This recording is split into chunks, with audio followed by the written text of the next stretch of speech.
ఎక్కువ వేసవకాలం ఎక్కువ ఫలాలు మాకు దొరుకుతాయి. చూడండి, ఎప్పుడైనా వేసవకాలం వెళ్ళేసి మామిడి పళ్ళు కోసుకుంటాం, మనం తెంపుకుంటాం. అలా కోసుకున్నప్పుడు ఇవి నా చెట్టు పళ్ళు ముట్టుకోవద్దు, డోంట్ టచ్ అన్నాదనుకో చెట్టు ఫలాలు, అప్పుడు మనం ఎదుర్కొంటామా? చెట్లు ఫలాలన్నీ ఫలాలు రెండిపో ఉంటది. మనం ఏరుకున్నా సరే ఏమన్నది, అంటే మనల్ని ఎదిరించదు, చెట్టు ఎదిరిస్తుందా? ఒక్కవేళ ఎదిరించాలనుకో దాంతో ఆ బొమ్మతో అలా వేసిందనుకో ముట్టికాయ, అంతే చచ్చిపోతాం మనం. కానీ చెట్టు ఫలం కోసుకో అని మనకు ప్రియగిస్తుంది, అవునా కదా?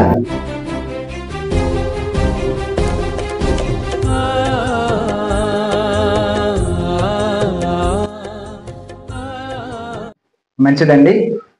గడిచిన కాలం అంతా కూడా మమ్మల్ని సజీవులుగా కాచి కాపాడి ఈ దినాన్ని మరొకసారి మనకందరికి అనుగ్రహించిన ఆ పరలోకమందున దేవాదేవునికి, ఆయన ప్రియకుమారుడు మనందరి ప్రభు రక్షకుడు అయిన యేసుక్రీస్తు నామములో దేవునికి కృతజ్ఞతాస్తుతులు స్తోత్రాలు చెల్లిస్తూ, ఈ ఆరాధనకు వచ్చిన మీ అందరికి కూడా లోకరక్షకుడు దేవుని ప్రియకుమారుడు మనందరికి ప్రభు అయిన యేసుక్రీస్తు నామములో వందనములు శుభములు తెలియజేస్తూ ఉన్నాను. కొద్ది నిమిషాల పాటు దేవుని యొక్క వాక్యాన్ని నేర్చుకున్నాము. ఈరోజు మనం నేర్చుకోబోతున్న అంశం ఏంటంటే చెట్లు నేర్పే నీతి పాఠాలు అనేది మనము ఈరోజు నేర్చుకుందాం. చెట్లు నేర్పే నీతి పాఠాలు ఏంటి? చెట్లు నేర్పే నీతి పాఠాలు. ఈరోజు మనము ఈ యొక్క అంశాన్ని చక్కగా నేర్చుకుందాం. అందరు కూడా నిశ్శబ్దంగా ఉండండి, కొద్ది నిమిషాలే, వీలైతే ఒక 40 నిమిషాలు. కాబట్టి మీరందరూ కూడా ఎవరు మాట్లాడుకోకండి, అందరు నా వైపు చూడండి, నా మాటలు వినండి. ఒకవేళ నా వైపు చూస్తూ కూడా నా మాటలు వినలేదనుకోండి, అవి మీకు నిష్ప్రయోజనం అవుతాయి. కాబట్టి మీరందరూ కూడా నా మాటలు వినాల్సిందిగా కోరుకుంటున్నాను. చెట్లు నేర్పే నీతి పాఠాలు. ప్రియులారా, మనిషి జీవితంలో చాలా బ్రతకడానికి అవసరమైనవి భూమి మీద ఉన్నాయి. అలా అవసరమైన వాటిలో ప్రాముఖ్యంగా చెప్పుకోవాల్సినవి ఏంటంటే మనిషి మనుగడ. అంటే మనిషి జీవితం కొనసాగించాలంటే మనకు చాలా అవసరం ఉంటది. ఈ 60-70 సంవత్సరాల జీవిత కాలంలో మనం బ్రతకాలంటే మనకు చాలా వనరులు కావాలి. అటువంటి వనరులలో ప్రాముఖ్యమైనవి ఏంటంటే చెట్లు. ఈ చెట్లు లేకపోతే మనిషి జీవనం కొనసాగదు, మనిషి జీవనం గడవదు అని చెప్పక తప్పదు. కాబట్టి ఈ చెట్లు మనకి ఏ నీతి పాఠం నేర్పిస్తున్నాయి అని మనం ఆలోచిస్తే పిల్లరా, చెట్లు మనకు చాలా నీతి పాఠాలు నేర్పిస్తున్నాయి. చెట్లను చూసి మనం అనేక పాఠాలు నేర్చుకోవచ్చు, తెలుసండి? ఎప్పుడైనా చెట్టును చూసి ఏమైనా పాఠం నేర్చుకున్నారా మీరు? చెట్లను చూసి ఏమైనా నీతి నేర్చుకున్నారా? ఏమైనా నేర్చుకున్నారా? మాకేం తెలుసండి చెట్ల గురించి. మగవాళ్ళు కర్రలు కట్టెలు తీసుకొస్తే వాటిని పొయ్యిలో పెట్టి కాల్చడం తప్ప మాకేం తెలుసు అని అనుకోకండి. చెట్లు వల్ల మనకు చాలా లాభాలు ఉన్నాయి. కాబట్టి ఈరోజు కొన్ని విషయాలు నేర్చుకున్నాం. ఒక్కసారి 92వ కీర్తన 12వ చరణం ఒకసారి చదవండి. ఒకసారి 92వ కీర్తన 12వ చరణం అన్వేష్ కూడా 92వ కీర్తన 12వ చరణం.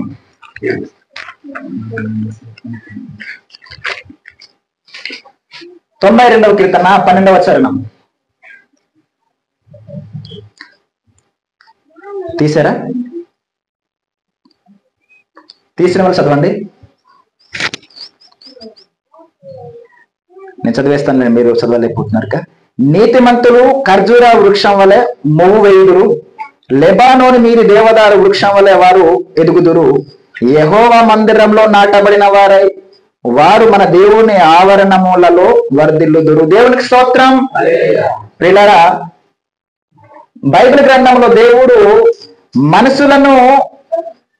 మనుషులను ఎలా పోల్చాడు తెలుసండి? చెట్లుగా పోల్చాడు దేవుడు. అంటే చెట్లను చూపిస్తూ మనిషిని పోల్చడం జరిగింది.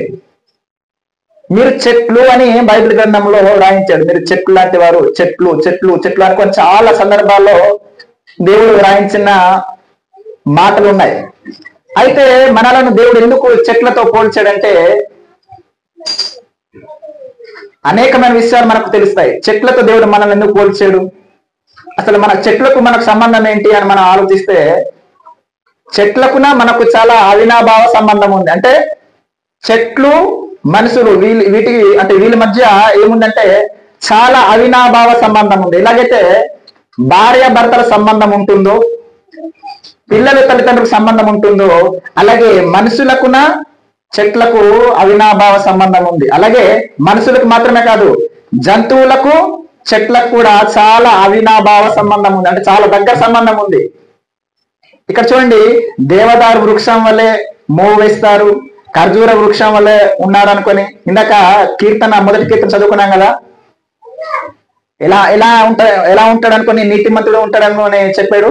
యెహోవా ధర్మశాస్త్రమును దివారాత్రము ధ్యానించి ఆనందించేవాడు ఎలా ఉంటాడంట, ధన్యుడు. అతడు నీటి కాలువల యోరను నాటబడినదై ఆకు వాడక తన కాలమందు ఫలమిచ్చి చెట్టు వలె నుండి. అంటే ఫలాలిచ్చే చెట్టు వలె నీతిమంతుడు ఎల్లప్పుడు కూడా దినదేవం కూడా ఫలిస్తూ ఉంటాడు అని అక్కడ చదువుకుంటాను. అంటే నీటి కాలువల యోరన అంటే నీటి కాలువల ఒడ్డున ఉన్న చెట్టు ఎలా ఉంటా చూడండి. వేసవి కాలం కూడా ఆకు వాడకుండా చక్కగా పచ్చదనంతో నిండి ఉంటది, అవునా కదా.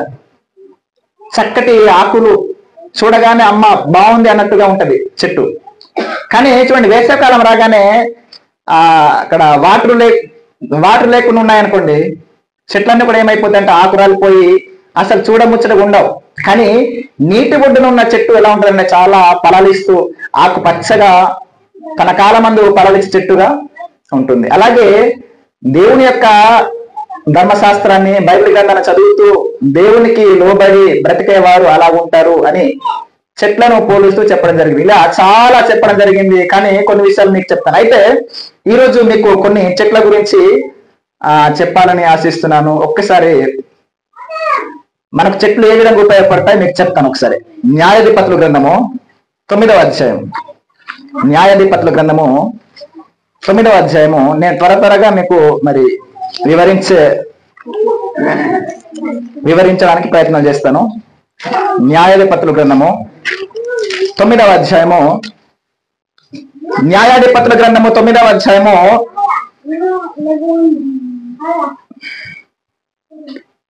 8వ వచనం.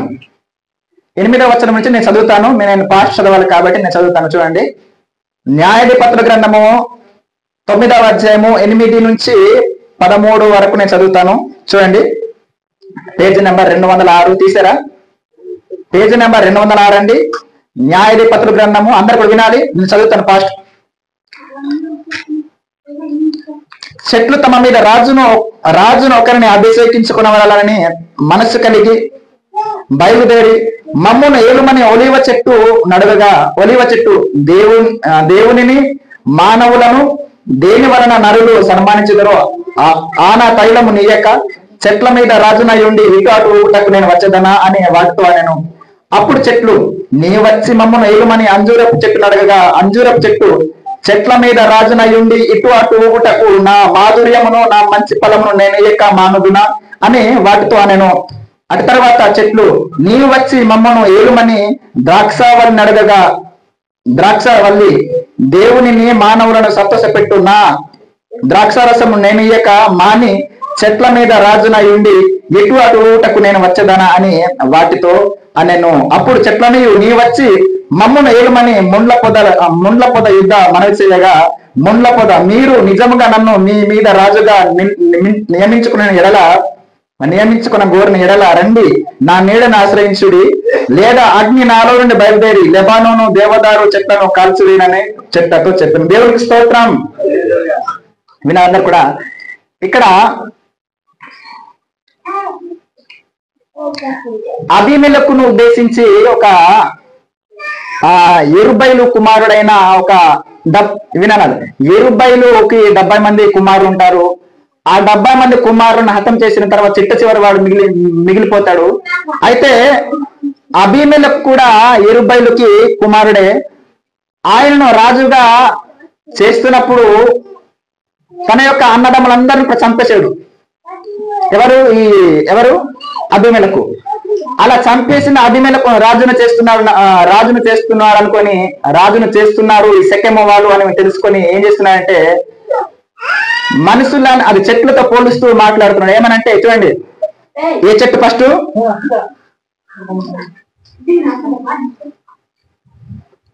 ఒలివ చెట్టు. వినాలందరూ ఒలివ చెట్టును, చెట్లన్నీ వినాలందరూ. అన్ని చెట్లు కలిసి ఒలివ చెట్టు దగ్గర వెళ్ళేసి ఏమంటున్నా తెలుసండి, నువ్వు మా మీద రాజుగా ఉండాలి అని చెప్తున్నాయి. వేటికి? చెట్లు మాట్లాడుకుంటా ఏమని, నువ్వు మా మీద రాజుగా ఉండాలి అని ఒలివ చెట్టును వెళ్ళేసి అడుగుతున్నా, అన్ని చెట్లు కలగలిపి. ఇప్పుడు మాకెవరైనా నిన్ను ప్రెసిడెంట్ చేస్తామంటే మనం ఊరుకుంటామా? ఈ మధ్య ప్రెసిడెంట్ గురించి సంబంధించి ఇది అవుతున్నా కదా, అవునా కదా? నిన్ను మా పంచాయతీకి ప్రెసిడెంట్ చేస్తాము అంటే మనం ఊరుకుంటామా? ఎగిరిపడతాం. అమ్మ బాబు ప్రెసిడెంట్ పదవా, అమ్మ 5 సంవత్సరాలు చక్కగా సంపాదించుకోవచ్చు అనుకుంటాం. నిన్ను సీఎం చేస్తామంటే ఊరుకుంటామా? ఎక్కడో ఎగిరిపోతాం ఆకాశం వైపులాగా. కానీ చూడండి, చెట్ల మీద రాజుగా చేస్తానంటే ఒలివ చెట్టు ఏమంటుంది తెలుసా? నేనెందుకు దేవుణ్ణి సంతోషపెట్టాలి, మనుషులను సంతోషపెట్టాలి, నేను ఇటు అటు ఊగిపోవడానికి ఎందుకు రాజుగా ఉండాలి, నేను నాకొద్దు బాబు అని చెప్పింది. ఏమని? నాకొద్దు అని చెప్పింది. ఏ చెట్టు? ఒలివ చెట్టు. ఒలివ చెట్టు విలువ తెలుసా మీకు? ఒలివ నూనె ఎప్పుడైనా మీరు వాడారా? ఆడవాళ్ళు తెలుసుంటది, వాడారా మీరు? ఆలివ్ ఆయిల్ అంటారు, ఆలివ్ ఆయిల్ అని.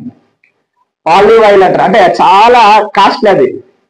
అది ఇస్రాయల్ దేశంలో ఎక్కువ ఉంటది అది ఒలివ చెట్లు. అది నూనె చాలా కాస్ట్లీ అది. అది మనకు కురుపులు కానీ ఏమైనా జబ్బులు కూడా చాలా మెడిసిన్ అన్నమాట. అది ఏ నూనె? ఒలివ నూనె.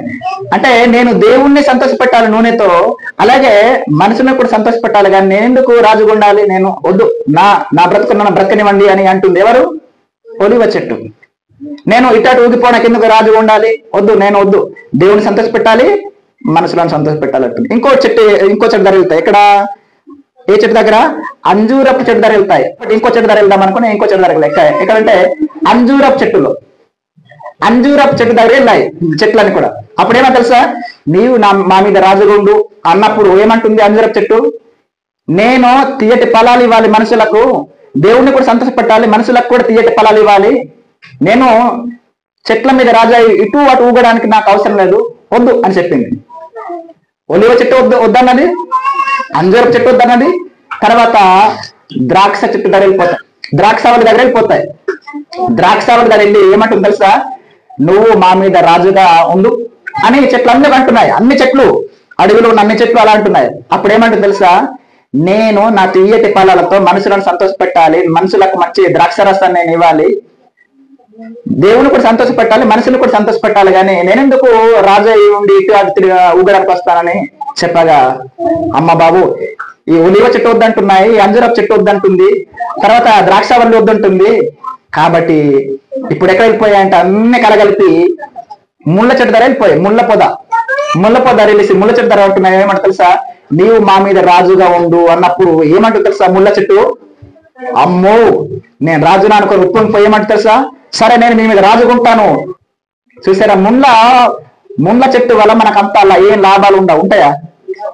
ముళ్ళ చెట్టుని ఎవరైనా ఇంటికి వచ్చి పెంచుకుంటారండి? ముళ్ళ పొదను ఎవరైనా సరే ఇంటికి వచ్చి ఎప్పుడైనా నాటుకున్నారమ్మా?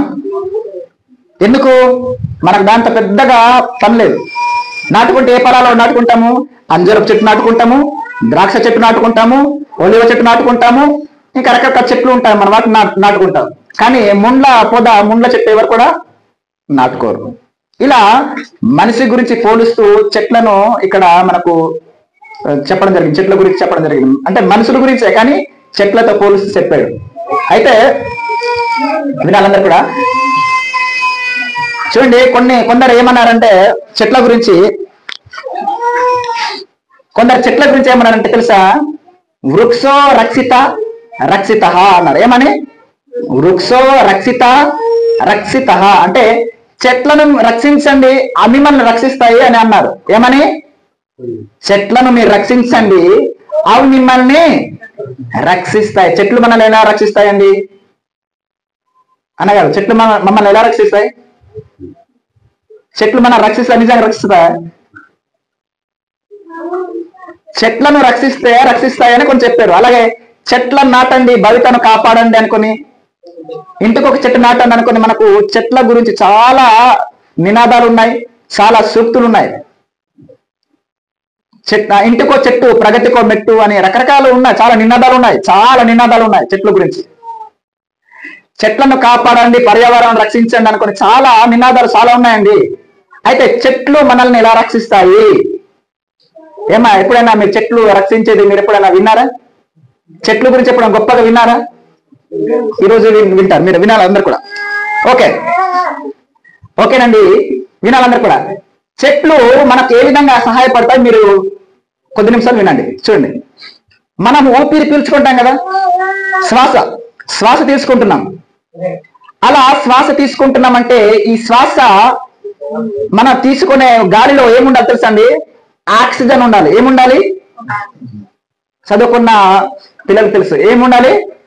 ఆక్సిజన్ ఉంటేనే, ఆక్సిజన్ మనం తీసుకుంటేనే మనం బ్రతుకుతాం. పొగ పెట్టేసి ఒక ఇంట్లో ఒకరిని అలా ఉంచండి, ఆక్సిజన్ అందక, ఆక్సిజన్ సరఫరా అవ్వక చచ్చిపోతాడు. అది కూడా గాలే, కానీ అదే గాలి, అది చెడు గాల మంచి గాల? పొగని పీల్చుకుంటారు, బ్రతుకుతారా? ఒక రూమ్ నిండా పొగ ఉందనుకోండి, అక్కడ ఆక్సిజన్ లేదు, చచ్చిపోతాడు. చూడండి, కొందరు హాస్పిటల్లో అడ్మిట్ చేసినప్పుడు, హాస్పిటల్ తీసుకెళ్ళినప్పుడు చాలా క్రిటికల్ కండిషన్ ఉంటారు కదా రోగులు, వాళ్ళ ఆక్సిజన్ అందలేదు అనుకుని చూడండి, చిన్న ఇది ఇలా పెట్టేసి ఎక్కడ తగిలిస్తారంటే ముక్కు మీద. చూసారు ఎప్పుడైనా? ఆక్సిజన్ పెట్టారంటారు, అవునా? చూసారు లేదా? ఆ ఆక్సిజన్ పెడితేనే మనిషి బ్రతుకుతాడు. ఆ ఆక్సిజన్ లేకపోతే, అంటే గాలిలో ఆక్సిజన్ ఉంటుంది, ఆ ఆక్సిజన్ ఉంటేనే ప్రాణవాయువు అంటారు దాన్ని, ఆ ప్రాణవాయువును అలా పీలిస్తేనే బ్రతుకుతాడు. ఈ ఆక్సిజన్ ఎక్కడి నుండి వస్తుంది మనకు తెలుసా అండి? ఎక్కడి నుండి వస్తుంది మనకు? వినాలందరూ కూడా. ఆక్సిజన్ ఎక్కడి నుండి వస్తుంది మనకు? చెట్ల నుండి, మొక్కల నుండి మనకు వస్తుంది. అంటే చెట్లు మనకి ఏమి ఇస్తాయి తెలుసా అండి? ఆక్సిజన్ ఇస్తాయి. అంటే ఏమి ఇస్తాయి? ప్రాణవాయువు. అంటే మనిషి ఊపిరి పీల్చుకొని బ్రతకడానికి అనుకూలమైన ఆక్సిజన్, ప్రాణవాయువు ఇస్తాయి. ప్రాణవాయువు అంటే గాలి, ప్రాణం నిలబెట్టే గాలిని ఇస్తాయి. ఏవి? చెట్లు మొక్కలు. మనమేమో చూడండి, ఇప్పుడు నేను ఊపిరి పీల్చి తర్వాత లోపల ఉన్న గాలిని అలా శ్వాస విడిస్తాం కదా, ఊపిరి పీల్స్తాము మళ్ళా విడిస్తాం. అలా విడిచిపెట్టిన గాలి అది చెడు గాలి, అది వినాలన్నారు కూడా, అది చెడు గాలి. ఆ చెడు గాలిని ఏం తీసుకుంటాయి? మొక్కలు, చెట్లు అవి తీసుకుంటాయి. అంటే చెడు గాలిని అవి తీసుకుంటాయి, మంచి గాలిని మనకి ఇస్తాయి. అర్థమవుతుందా? చెడు గాలిని అవి తీసుకుంటాయి, ఏవి? చెట్లు, మొక్కలు తీసుకుంటాయి, మంచి గాలిని మనకి ఇస్తాయి, ప్రాణవాయువును. మనం పీల్చుకునేది ఆక్సిజన్ అయితే, మనం విడిచిపెట్టేది ఏంటది? కార్బన్ డైఆక్సైడే కదా, అదేనా? కార్బన్ డైఆక్సైడ్ మనం విడిచిపెట్టేస్తాం. తర్వాత ఆక్సిజన్ ఏమో ఏం విడుదల చేస్తాయి? పచ్చటి చెట్లు, మొక్కలు మనకి ఇస్తాయి. అంటే మనకు ఏమి ఇస్తున్నా తెలుసండి? ప్రాణవాయువుని ఇస్తున్నాయి. ఏవి? చెట్లు. మరి ఈ చెట్లను చేసింది ఎవరండి? మన తాతలు ముత్తాతలు నాటారా? కాదు. చెట్లు కలగాలి, చెట్లు మొలవాలి అని దేవుడు ఎప్పుడు చెప్పాడు? ఆది కారణంలోనే మనకు చదువుకుంటాం. చెట్లను, మొక్కలను చేసిందన్నీ కూడా దేవుడు. అంటే చెట్లలో ప్రాణవాయువులు పెట్టింది ఎవరంటే దేవుడు. అంటే మనకు చెట్లు ఏమి ఇస్తున్నాయి? మనకు చక్కటి గాలిని ఇస్తున్నాయి. వినాలందరూ కూడా. ఈ మధ్య మనం ఎక్కువగా వాడుతున్నాం ఏంటి? మోటార్ బైకులు, కార్లు, ట్రాక్టర్లు, ఇంకా డీజిల్ పోసుకొని, పెట్రోల్ పోసుకొని మనం వాడుతున్న వెహికల్స్, వాహనాలు, అవన్నీ కూడా వినాలందరూ కూడా. అవన్నీ కూడా ఏంటంటే మండిపోతూ పొగను విడుదల చేస్తాయి. అలా పొగను ఎక్కువ విడుదల చేస్తాయి అనుకోండి, సిటీ పక్కన చూడండి, పెద్ద పెద్ద ఫ్యాక్టరీలు ఉంటాయి, అక్కడి నుంచి అలా పొగ వెలువడుతుంటది. చూసారా? మీరు వైజాగ్ వెళ్ళినప్పుడు కానీ, లేదా నర్సీపట్నం ఉంటాయి, వైజాగ్ వెళ్ళినప్పుడు కానీ చూడండి, ఆ ఫ్యాక్టరీ నుంచి అలా పొగలు అలాగా వెలువడుతూ ఉంటాయి. ఆ పొగలు పీల్చుకోవడం వల్ల మనకు రకరకాల రోగాలు వస్తాయి తెలుసండి. రకరకాల రోగాలు వస్తాయి. రకరకాల మరి ఊపిరితులు ఉంటాయి, ఇటుపక్క ఊపిరితులు ఉంటాయి కదా, రెండు ఊపిరితులు. ఆ ఊపిరితిత్తులకు సంబంధించిన రకరకాల రోగాలు వస్తాయి. దానికే కాదు, రకరకాల రోగాలు మనకు వచ్చి సావుకు లోనవుతాం. మరి అటువంటి చెడు గాలిని పోగొట్టేసి క్లీన్ చేసి ఫిల్టర్ చేస్తాయి. చూడండి, మనకి ఒకసారి మనకు వచ్చారు కదా ఎవరు, అక్కడ చెడు నీరుని తీసుకొచ్చాం, చెడ్డ నీరు, అది తాగడానికి బాగుండదు, అది అక్కడిది తీసుకొచ్చి ఇక్కడ తీసుకురాగానే ఎలా చేశారు, దాన్ని ఫిల్టర్ చేశారు లేదా, తాగారు లేదా, తాగాం. అంటే చెడు గాలిని ఏం చేస్తాయంటే తెలుసా అండి, ఈ చెట్లు ఫిల్టర్ చేస్తారన్నమాట. ఫిల్టర్ చేసి మనకు మంచి గాలిని ఇస్తాయి. అదేనమాట చెట్లు లక్షణాలు. కనుక చెట్లు మనకు చాలా అవసరం. కొన్ని మాటలు చూపిస్తాను మీకు, ఒకసారి చూద్దాం. ఒకసారి ప్రసంగి గ్రంథము 10వ అధ్యాయం 9వ వచనం. ప్రసంగి గ్రంథము 10వ అధ్యాయం 9వ వచనం. ప్రసంగి గ్రంథము 10వ అధ్యాయం 9వ వచనం చదవండి ఒకసారి. చదవండి, ఇది ప్రసంగి గ్రంథము 10వ అధ్యాయం 9వ వచనం చదవండి ఒకసారి. 10:9. రాళ్ళు దొర్లించువాడు వాటి చేత గాయమునందును, చెట్లు నరుకువాడు దాని వలన అపాయము తెచ్చుకొనును. దేవునికి స్తోత్రం. వినాలందరూ కూడా చూడండి, రాళ్ళు దొర్లించువాడు ఆ రాళ్ళు చేత ఏమవుతాడంటే గాయాలైపోతాడు. అవునా కదా? రాళ్ళు దొర్లిస్తుంటే మన ఏదో ఒక మిస్టేక్ అయిపోయి మనకు చాలా దెబ్బలు తగిలిన సందర్భాలు ఉన్నాయి. అవునా కదా? మీకు ఎప్పుడు దెబ్బలు తగలేదు? నాకు చాలా తగిలింది. రాళ్ళు దొర్లించేటప్పుడు, రాళ్ళు పనిచేసేటప్పుడు మనకు చాలా దెబ్బలు తగులుతాయి. అలాగే చెట్లను నరుకువాడు, వినాలందరూ, చెట్లను నరుకువాడు వాటి వలన ఏం తెచ్చుకుంటాడు తెలుసా? ఏం తెచ్చుకుంటాడు? అపాయం అంటే తెలుసా మీకు? చెట్లను నరుకువాడు వాటి వలన అపాయము తెచ్చుకున్నాడు అంటే అర్థం తెలుసా మీకు? అపాయం అంటే ఏంటి? వినలేదు ఎప్పుడు కూడా? ప్రమాదం. చెట్లను నరికితే ప్రమాదం వస్తుంది అని దేవుడు ఎప్పుడు రాయించాడు. ఇప్పుడు తెలుసుకున్నారు ఎవరు?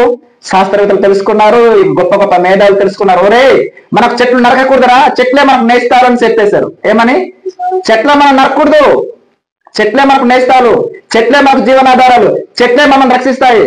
కాబట్టి మీరు చెట్లు పెంచుకోండి అనుకోండి. మనకు ఏమి ఇస్తున్నారు? రకరకాల మొక్కలు ఇస్తున్నారు లేదా? సిల్వర్లని, యాపిల్స్ అని, ఆవకాడో అని, అగర్ వుడ్ అని, ఈ వుడ్ అని, ఆ వుడ్ అని అన్ని ఇస్తున్నారు లేదా? చెట్లను మనకు సప్లై చేస్తున్నారు లేదా? మొక్కలు ఇవి నాటుకోండి, మిమ్మల్ని అవి పెంచుతాయి, అవి మిమ్మల్ని ఏం చేస్తాయి? మిమ్మల్ని పోషిస్తాయి. చెట్లు మమ్మల్ని పోషిస్తున్నా లేదండి? చెట్లు పోషిస్తున్నాయి. చూడండి, అడవికి వెళ్ళండి, అడవిలో రకరకాల చెట్లు మనకు కనబడతాయి.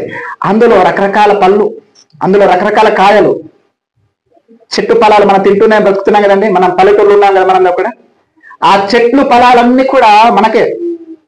ఎప్పుడైనా సరే వేసవకాలంలో కానీ అన్ని కాలాల్లో మనకు దొరుకుతాయి ఫలాలు. అయితే ఎక్కువ వేసవకాలం ఎక్కువ ఫలాలు మనకు దొరుకుతాయి. చూడండి, ఎప్పుడైనా వేసవకాలం వెళ్ళేసి మామిడి పళ్ళు కోసుకుంటాం, మనం తెంపుకుంటాం.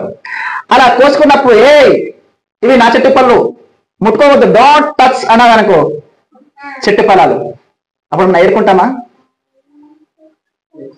చెట్లు ఫలాలన్నీ ఫలాలతో నిండిపోయి ఉంటది. మనం ఏరుకున్నా సరే ఏమన్నదు, అంటే మనల్ని ఎదిరించదు. చెట్టు ఎదిరిస్తుందా? ఒక్కవేళ ఎదిరించాలనుకో, దాంతో ఆ కొమ్మతో అలా వేసిందనుకో మొట్టికాయ, అంతే, చచ్చిపోతాం మనం. కానీ చెట్టు ఫలం ఇది కోసుకో అని మనకు ప్రియగిస్తుంది. అవునా కదా? మనం అనేక ఫలాలు తిన్నాం కదా. చెప్పండి, వేసవకాలం ఏ ఫలాలు దొరుకుతాయి మనకు? పరింపళ్ళు, పనసపళ్ళు, చెప్పండి,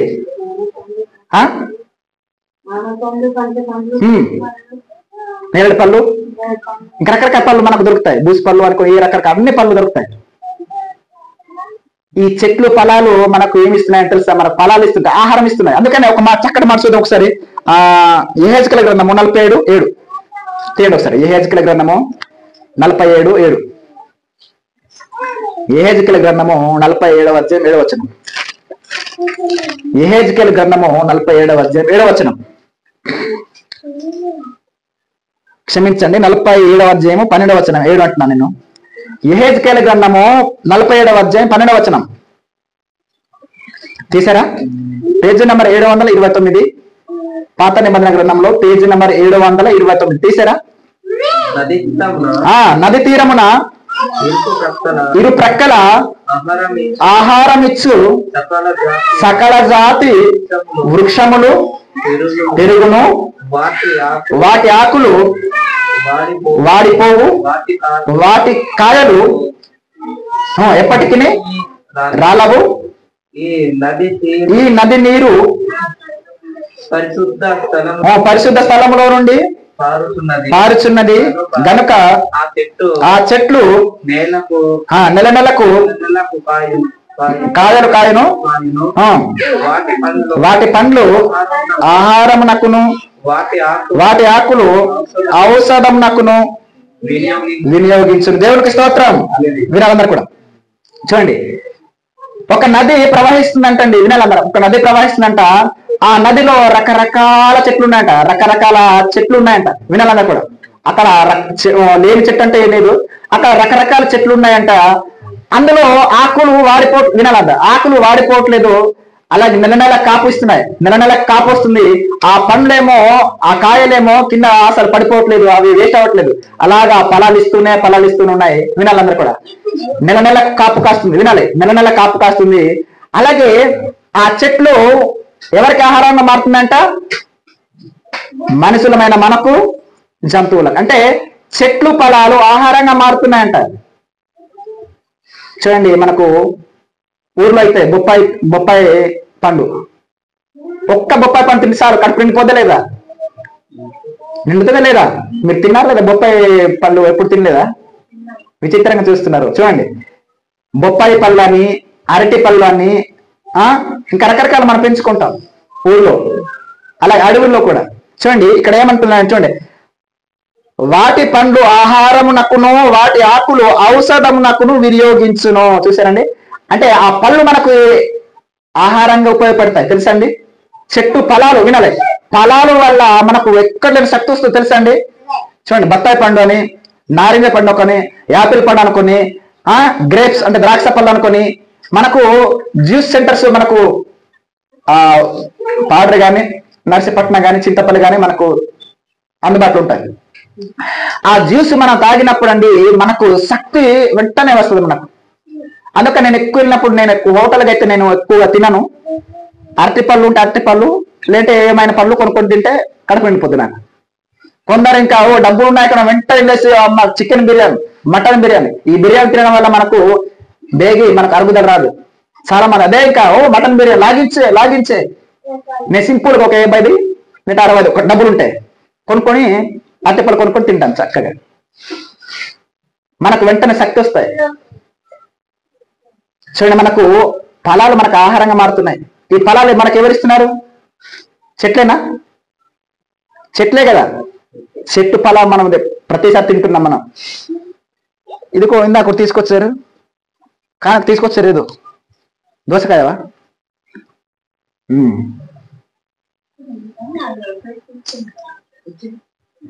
ఇక్కడ ఇంకో మాట ఉంటుంది, ఏమనంటే వాటి ఆకులు ఔషధమునకు వినియోగించును. దేవునికి స్తోత్రం. అంటే చెట్లు ఆకులు. వినాలన్నకు, చెట్లలో ఉన్న ఆకులు దేనికి పనికి వస్తాయంటండి? ఔషధం అంటే తెలుసా మీకు? ఔషధం అంటే తెలుసా మీకు? చెట్లు ఆకులు మనకు మందులుగా కూడా పనికి వస్తున్నాయంట. తెలుసా? బైబిల్ ఎప్పుడో చెప్పింది. దేనిగా ఉపయోగపడుతుందా మనకు? చెట్లు ఆకులు మనకు మందుగా ఉపయోగపడుతుంది, ఔషధాలు. ఇప్పుడు మనము డాక్టర్ గారి దగ్గర వెళ్తాం, అక్కడ ఏమి ఇస్తారు మనకు? మాత్రలు ఇస్తారు, లేకపోతే టానిక్స్ ఇస్తారు, లేకపోతే ఇంజక్షన్ చేస్తారు. ఇవన్నీ ఎక్కడి నుంచి తీస్తున్నారు అనుకుంటాను మీరు? ఇవన్నీ కూడా ఎక్కడి నుంచి తీస్తున్నారు అనుకుంటున్నారు మీరు? చెప్పండి. చెట్ల దగ్గర నుంచే. చెట్టు బెరడులు ఉంటాయి, చెట్టు బెరడు, దాని తొక్క, చెట్టు బెరడు, ఆ చెట్టు బెరడు నుంచి, అలాగే ఆ చెట్టు ఆకుల నుంచి, ఆ చెట్లు లోపల ఉంటాయి వేర్లు, ఆ వేరు నుంచి తీసి వాటిని మిక్స్ చేసి మనకేమి ఇస్తున్నారు? టాబ్లెట్స్ గా, సిరప్లుగా, తర్వాత ఇంజక్షన్స్ గా, ఇంజక్షన్లు వాటికి ఇస్తున్నాం మనకు. అవన్నీ ఎక్కడి నుంచి లభ్యమవుతున్నాయి? చెట్ల నుంచి, మొక్కల నుంచి. వారే ఊరికనే ఎక్కడో తీయట్లేదు వాళ్ళు, దేవుడు కలిగించిన ఈ ప్రకృతిలో నుండి వనమూలికల నుంచి తీస్తున్నారు. మా పెద్ద నాన్న చనిపోయాళ్ళండి, అతనికి అన్ని వనమూలికలు తెలిసి ఉండింది. ఒకదారు చక్కగా అలా కుక్కేసేవాడు. అక్కడ ఎండిపోయినవన్నీ ఉండేవి, ఇంటైతే ఉండేవి. నాకు ఈ సమస్య వచ్చింది, నాకు రోగం వచ్చినప్పుడు వెంటనే ఏం చేసేవాడంటే ఇచ్చేసి పంపించేవాడు. తిరిగి రాసుకో, లేదా పూసుకో, తినే అనుకుని ఇచ్చేవాడు. తెలిసిన వాళ్ళకి అన్ని ఔషధాలే, తెలియని వాళ్ళకి అన్ని పిచ్చి మొక్కలే. అవునా కదా? తెలిసిన వాడికి ఇదిగో చుట్టుపక్కల అన్నీ ఉన్నా కూడా ఇవన్నీ కూడా ఔషధాలే, మొక్కలే, అంటే మందులే. తెలియని వాడికి ఇది పిచ్చి మొక్కలు అని అనుకుంటాం మనకు తెలియదు కాబట్టి. ఒరే అమ్మాయి కూడా ఇవన్నీ కూడా ఔషధాలు అనుకొని తెలిసిన వాళ్ళు చెప్తారు. ఒకసారి మావిడకి విపరీతమైన డెంగ్యూ వ్యాధి వచ్చింది. ఈ రామ్ డాక్టర్ గారి దగ్గర తీసుకొస్తేమో ఏ వ్యాధో కనిపెట్టలేకపోయాడు. టైఫాయిడా, మలేరియావా, డెంగ్యూవా అనుకుని టెస్ట్ చేసాడు కానీ లేదు. తర్వాత కొమ్మంగ్ డాక్టర్ దగ్గర తీసుకెళ్ళినప్పుడు ఇది డెంగ్యూ వ్యాధి, గడ్డ కట్టేస్తుండేది, బాగా తీసుకొచ్చారు అని చెప్పాడు. అప్పుడు నాకు వెళ్ళేసి నువ్వు ఏం చేస్తావంటే బొప్పాయి పళ్ళు కొనుక్కురా అన్నాడు. అలాగే కివి పళ్ళు తెలుసునండి, కివి పళ్ళు, బొప్పాయి పళ్ళు తీసుకురా అని చెప్పాడు. వెళ్ళేసి నేను కొనుక్కుని దాన్ని మా ఆవిడ చేత వాడించాను. టేబ్లెట్స్ ఇచ్చాడు, ఇంజక్షన్ చేశాడు, చక్కగా వాడేమో తగ్గిపోయింది. వినాలి అందరు కూడా. డెంగ్యూ వ్యాధి వచ్చినప్పుడు అండి, బొప్పాయి చెట్టు ఉంది కదా, బొప్పాయి చెట్టు, ఆ చెట్టు ఆకును బాగా నూరేసి తాగేసినా సరే శరీరంలో ఉన్న ప్లేట్లెట్స్ అంటారు వాటిని. అంటే మన శరీరంలో రక్తం ఎర్రగుంటది. ఆ రక్తం, ఎర్రటి రక్తంలో ఏముంటాయి తెలుసండి? ఎర్ర రక్త కణాలు ఉంటాయి, తెల్ల రక్త కణాలు ఉంటాయి. చెప్పండి, ఏ కణాలు ఉంటాయి? ఎర్ర రక్త కణాలు ఉంటాయి, తెల్ల రక్త కణాలు ఉంటాయి. ఆ తెల్ల రక్త కణాలనే ప్లేట్లెట్స్ అంటారు. తెల్ల రక్త కణాలను ఏమంటారు? ప్లేట్లెట్స్ తగ్గిపోయింది, బతకడం కష్టం అంటుంటారు. చూడండి, అంటే వినాలండి, ప్లేట్లెట్స్ అంటే ఏటు కాదు. మనకేదైనా గాయం వచ్చినప్పుడు, వినాలి, గాయం ఏర్పడినప్పుడు రక్తం లోపల ఎర్ర రక్త కణాలు ఉంటాయి, తెల్ల రక్త కణాలు ఉంటాయని చెప్పాను కదా.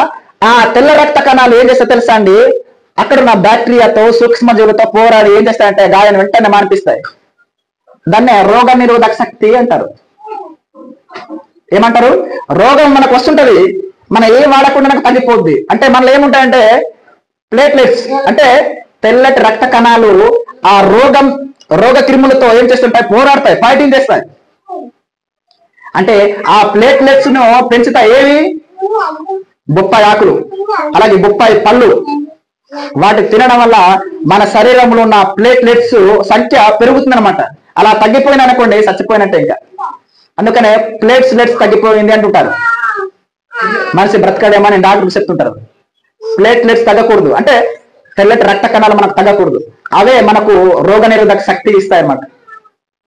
కాబట్టి ప్రియులారా, ప్రతి ఒక్కరు కూడా మందులు వాడుతున్నాయంటే దేవుడు కలిగించిన ఈ ప్రకృతిలో ఉన్న చెట్లు, మొక్కలు అవి మనకు ఏమిస్తున్నాయి? ఔషధాలు ఇస్తున్నాయి లేదా?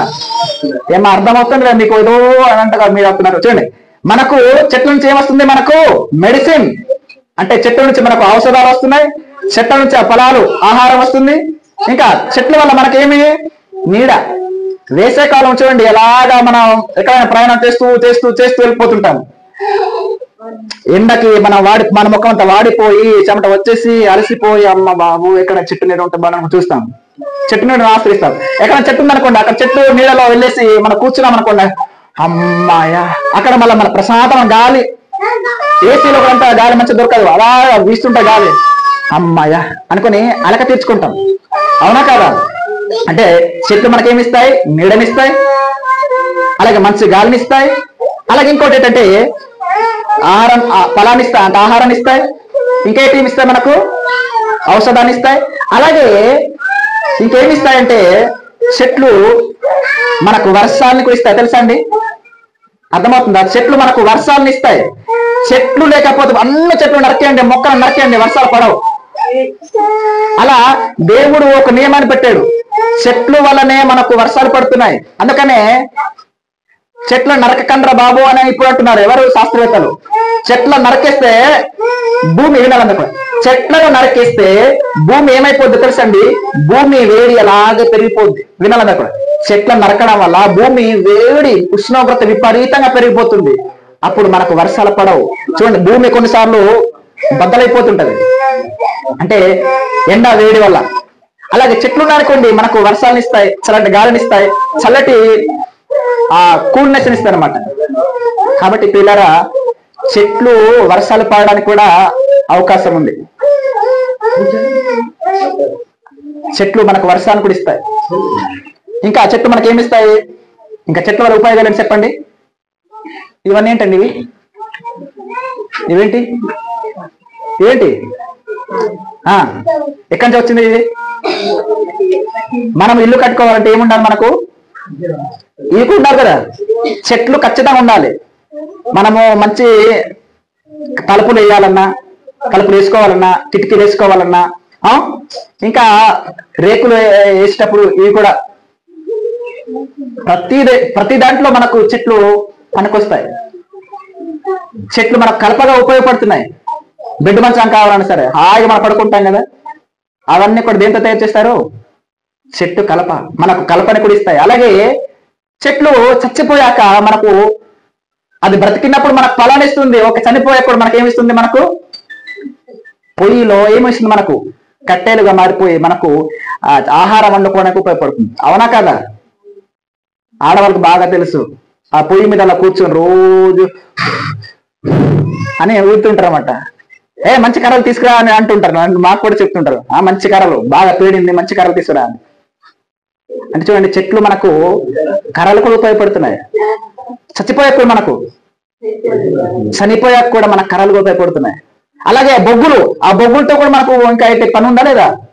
బొగ్గులతో కూడా కరెంట్ చేస్తున్నారు. బొగ్గులతో ఇంకేం చేస్తున్నారు? మనకు మంచి పనిముట్లు చక్కగా పదులు చేయడానికి కొడుతున్నారు. కమ్మరవాళ్ళు, కమ్మరవాలేనా?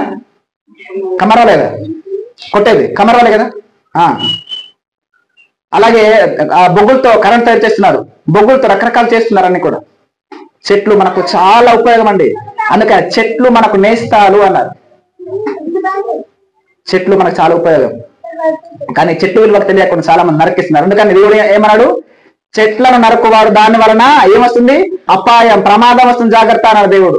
ఒకవేళ మొత్తం చెట్లు నరికేస్తే మన అందరం చచ్చిపోతాం.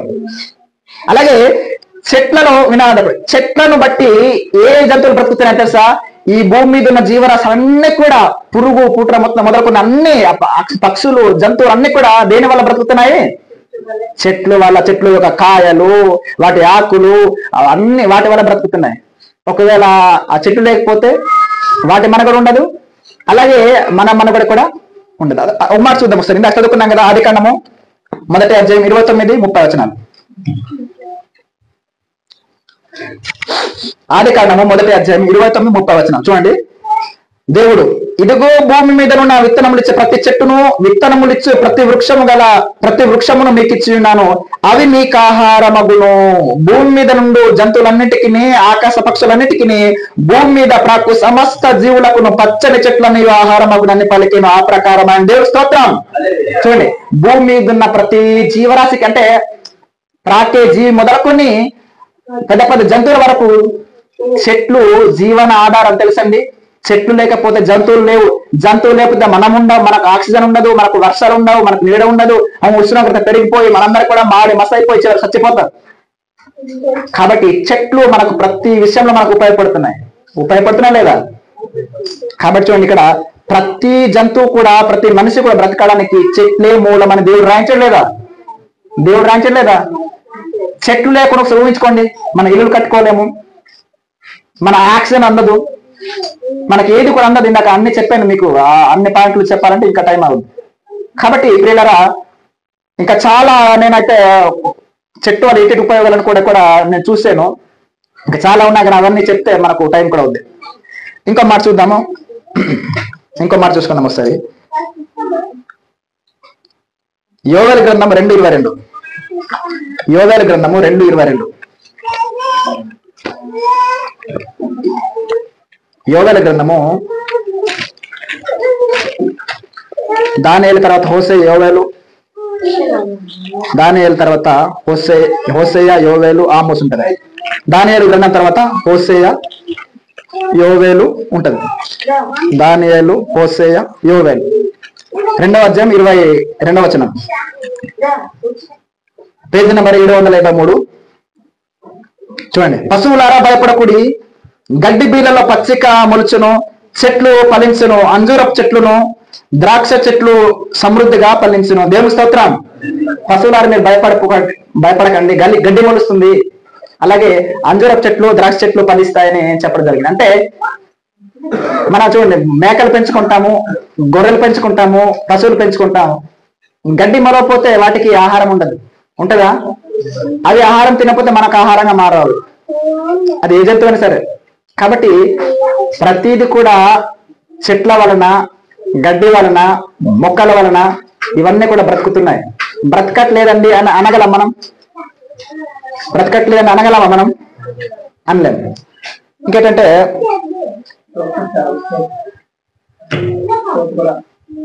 ఒకసారి ఇంకో మాట అడుగుతా మీకు.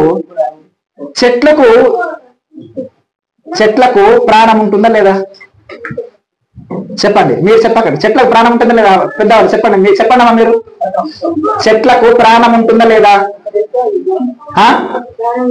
చూద్దాం ఒకసారి. యెషయా గ్రంథము 14:7. యెషయా గ్రంథం 14:7. ఇంకా ముగింపు దగ్గర వస్తున్నాను, కొద్దిసేపు. యెషయా గ్రంథము 14:7. 14:7. యెషయా గ్రంథము 14:7. యెషయా గ్రంథము 14:7. తీసారా? Page number 579. నేను చదివిస్తాను, చూడండి. భూలోకమంతయు నిమ్మలించి విశ్రమించున్నది, జనములు పాడసాగుదురు. నీవు పండుకొన్నప్పటి నుండి నరకు వాడెవడును మా మీదకి రాలేదని నిన్ను గూర్చి తమలా వృక్షములు, లెబానోను దేవదారు వృక్షములు హర్షించును. దేవునికి స్తోత్రం. వినాలన్నా కూడా, నీవు పడుకొనినప్పటి నుంచి మా మీదకి ఎవరు కూడా గొడ్డలు పట్టుకొని రావట్లేదు, మమ్మల్ని నరకే వాడు ఎవరు కూడా రావట్లేదు అనుకుని ఏం చేస్తున్నాయంట? ఏ చెట్లు సమర్పడుతున్నాయంట? ఆనందిస్తున్నాయంట. హర్షించడం అంటే ఆనందించడం. ఏ చెట్లు ఆనందిస్తున్నాయంటే, ఏ చెట్లు? తమలా వృక్షములు, లెబానోను వృక్షములు, దేవదారు వృక్షములు. అమ్మ గంతులేస్తున్నాయంట, అమ్మ మమ్మల్ని నరకేవాడు ఎవరు రావట్లేదు అనుకుని. అవునా కదా? చెట్లు నరికితే అవి కూడా బాధపడతాయి తెలుసా మీకు? మనకు అంటే మనలాగా మాట్లాడవు కానీ వాటికి కూడా బాధ ఉంటుంది. చెట్టును అలాగా, ఆ మొక్కను అలా తుంచామనుకోండి, పువ్వును అలాగా తుంచుకున్నాం అనుకోండి, బాధ ఉంటుంది. కానీ చెప్పుకోవాలి. ఎందుకు? మనకు సేవ అందించడానికి అవి సేవకులు అంతే. సేవ అందించడం ఓకే, మీరు కోసుకోండి, ఇష్టం. పువ్వు కోసుకుంటా కోసుకో, పండు కోసుకుంటా కోసుకో, కాయ కోసుకుంటా కోసుకో అనుకుని మనకు సేవ చేస్తున్న చెట్లు. ఎప్పుడైనా సరే మీకు ఆడవాళ్ళు బాగా గులాబీలు అంటే ఇష్టం కదా, గులాబీ కానీ మళ్ళీ పూలు కానీ రకరకాల పూలు ఉంటాయి, చామంతులు కానీ. ఎప్పుడైనా సరే తెంపుకొని అలాగా తీసుకొచ్చేద్దామని వెళ్ళారనుకోండి, ముళ్ళతో అలా గుచ్చేవచ్చు. కానీ మనం గుచ్చావు కదా, ఎందుకు? తీసుకో, వాటికి నొప్పి ఉంటది. అలాగే ఇక్కడ ఏమంటున్నారు తెలుసా? చెట్లు మా మీద ఎవరు నరకడానికి రావట్లేదు అనుకుని పండ చేసుకుంటున్నట్ట. హర్షించడం అంటే సంతోషం, గంతులు వేస్తున్నాయి. నీవు పండుకున్నప్పటి నుండి నరకవాడు మా మీదకి ఎవరు కూడా రావట్లేదు అనుకుని అవి చాలా సంతోషిస్తున్నాయి. అందుకనే చూడండి, చెట్లను అనవసరం నరకకండి అని కూడా చెప్తున్నారు మనకు. అనవసరం చెట్లు నరకకండి అని. అవసరమైతే మనం నరకొచ్చు, కానీ అవసరమైన వాడు అనవసరంగా మనం నరకకూడదు. అందుకని ఫారెస్ట్ డిపార్ట్మెంట్ వాళ్ళు కూడా ఏం చేస్తున్నారు? చెట్లు నరకకండి అనుకోండి, మనకు చెట్లు నరకే మనం కేసు పెడుతున్నారు. తెలుసా మీకు? ఆ విషయం తెలుసా మీకు? చెట్లు నరకే మనం కేసు, పోలీస్ అవసరం. అలాగే వరుస నుంచి అలా తీసుకొస్తున్నప్పుడు అలాగే ఇంకా ఫారెస్ట్ డిపార్ట్మెంట్ వాళ్ళు వచ్చి కొంచెం అడ్డుకున్నారన్నమాట. అలా అనవసరం చెట్లు నరకకూడదు అన్నమాట. చూసారా? మనుషులకు తెలిసింది చెట్లు విలువ. చెట్లు నరకకూడదు. అవి మనం పోషిస్తాయి, మనల్ని సంరక్షిస్తాయి, మనల్ని కాపాడుతాయి. వాటికి కూడా బాధ ఉంటది, నొప్పి ఉంటది మనం నరకేస్తూ ఉంటే. కానీ అవి తమ యొక్క బాధను చెప్పుకోలేవు. మనకైతే మాటలు ఉన్నా కాబట్టి మనం చెప్పుకుంటాం, కసురుకుంటాం. కానీ చెట్లు మనకు నొప్పి కలిగినా సరే చెప్పుకో. అయితే వినాలంటే కూడా చెట్లకు కూడా ప్రాణం ఉంది అని ఎవరు చెప్పారు తెలుసండి? జగదీష్ చంద్రబోస్. వినాలంటే కూడా జగదీష్ చంద్రబోస్ అనే శాస్త్రవేత్త చెట్టుకు కూడా ప్రాణం ఉంది అన్నాడు. చెట్టు కూడా జీవం ఉంది అని చెప్పాడు. ఎవరు? జగదీష్ చంద్రబోస్. అంటే మన భారతదేశానికి చెందిన శాస్త్రవేత్త ఈయన. ఎవరు? జగదీష్ చంద్రబోస్. చెట్టు కూడా జీవం ఉంది, చెట్టు కూడా ప్రాణం ఉంది అని చెప్పాడు. కొందరు ఫస్ట్ వినగానే ఇదేంటి చెట్టుకు ప్రాణం ఉందా అన్నారు, చెట్టు ప్రాణం ఉందా అని అన్నారు. కానీ ఇప్పుడు అందరు తెలుసుకుంటున్నారు, ఓ చెట్టు కూడా ప్రాణం ఉంది, చెట్టు కూడా జీవం ఉంది. దానికి ప్రాణం ఉంది కాబట్టి, దానికి జీవం ఉంది కాబట్టి మనం ఏం చేస్తుంది? బ్రతికిస్తుంది. అది జీవం లేని అయితే మనకు బ్రతికిస్తుందా? బ్రతికిస్తుందా అండి? కొందరు వినాలి, అందరు ఒక మాట చెప్తాను. నేను ప్రాణం ఉన్నది ఏది కూడా, రక్తం ఉన్నది ఏది కూడా ముట్టుకోని, ప్రాణం ఉన్నది ఏది కూడా జీవిని ముట్టుకోని అనుకోని కొందరు చెట్లు ఆకులను తింటుంటారు, చెట్ల కాయలు తింటుంటారు, చెట్లు కూరగాయలు తింటుంటారు, కానీ దానికి కూడా ప్రాణం ఉందనే విషయం వాళ్ళకి తెలియదు. పాపం అమాయకులు. ప్రాణం ఉందా లేదా, దానికి జీవం ఉందా లేదా? అది జీవం ఉంది కాబట్టి మనల్ని జీవింపజేస్తుంది. ఆ జీవాన్ని మనం తింటున్నాక మనం బ్రతుకుతున్నాం. చెట్టు కూడా ప్రాణం ఉంటది, చెట్టు కూడా జీవం ఉంది. జాగ్రత్త. చెట్లు మనం గమనిస్తున్నాం. ఇంకా చూపించాలంటే ఇప్పుడు మీరు అన్ని అలసిపోతారు, మనకు సమయం కూడా అయిపోతుంది. చెట్లు ఇలాగా దేవుని స్తుతిస్తున్నాయి, చెట్లు ఏ విధంగా జీవంతో ఉంటున్నాయని కూడా వివరించాలంటే మనకు టైం పడుతుంది. ఇంకో మాట చూసుకొని ముగించుకుందాం ఒక్కసారి. లాస్ట్ మత్తయి సువార్త 3:10. లాస్ట్ మత్తయి సువార్త 3:10 ముగించుకుందాం. మత్తయి సువార్త 3:10. మత్తయి సువార్త 3వ అధ్యాయం 10వ వచనం తీయండి ఒకసారి, చదవండి ఒకసారి. ఇప్పుడే గొడ్డలి చెట్ల వేరున ముంచబడి ఉన్నది గనుక మంచి ఫలము ఫలింపని ప్రతి చెట్టును నరకబడి అగ్నిలో వేయబడిన. దేవునికి స్తోత్రం. వినాలందరూ కూడా వినాలి. ఇప్పుడే చెట్ల వేరున ఏముందంట?